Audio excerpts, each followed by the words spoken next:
What's up, everybody? We're here at IGN Live. I'm with Alec Robbins, who is the narrative director and the lead writer of High on Life, the comic. Formerly a video game, now a comic. Now it's a comic, yeah. I mean, it's still a video game. It's gonna be both still. It's gonna stay being both things. Good. Your video game that you own is not being taken away from you. You can rest assured. But now there's comics to go with it. Tell us, like, where does this fit in the universe? I imagine it's canon. It's a universe that's certainly got some wiggle room for getting weird. Set it up for us. This is 100% canon. It takes place between the main game and the first DLC that we released, High on Knife. So we introduced a new character, Harper. We were like, let's show the player how Harper got involved in the mix. We have a little backstory for Creature in here as well. I don't want to spoil too much, but I got to go a little crazy with the comic. So this is chapter 1. There's 4 issues. Follow along. We got a good story. Now, I've done interviews about sort of the video game influences for High on Life. I'm curious about what some of the comic book influences are. What sort of inspires you? What did you pull from? What did you kind of want to, what kind of vibe did you want to hit?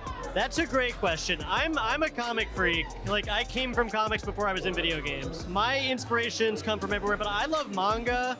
I love, like, big overarching, like, building stories.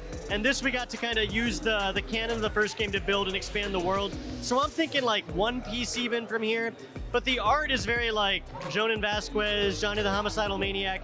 Kid Wallace did a great job. I don't know if he'd appreciate me comparing him to Jonan, but I think they're in the same wheelhouse. And that's what we really wanted, like, something that could be kind of gross and funny and weird and goofy to fit the art style of the game. It kind of follows suit from our art director, Mikey Spano, who does the art for the game. Kid Wallace matched that very well for the comic. This is feeling like kind of a mid-90s, early 90s kind of indie comic, so I'm into that. 100%, yeah. I was kind of hoping we could hit that, like, mid-90s grunge punk comic era look for this, and we nailed it, I feel. Now, what's something you can do in a comic book that's a real pain in the ass to do in a video game? Okay, so there's things that were easier in the comic, which are like, oh, the guns can have conversations with each other now. In the game, you only have one out at a time, so I'm like, finally, I can write more than one scene where, like, Creature talks to Sweezy or something.